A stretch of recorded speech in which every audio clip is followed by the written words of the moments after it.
Hulog dito plaka oh. Dito po sa may Petron. Hindi ko alam kung anong plaka. Ito yung ano nyo? Nahulog.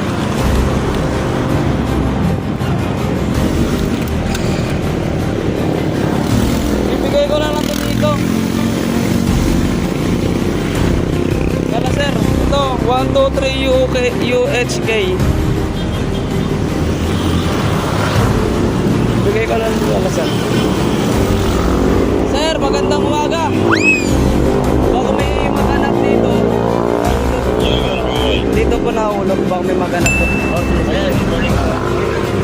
At paklaim na lang po dito kala sir. Dito po yan sa may... Ano dito sir? Ano pong company dito? Ayun, malapit po dito sa may Pure Foods po. Kung may alam po kayo, paklaim na lang po kayo sir. Ano pa alam niyo sir? Sir, ayun po sir. Ano po? Ito po, 123 UHK po. Thank you sir. Dito po yung nahulog oh. Paklaim na lang po. Salamat.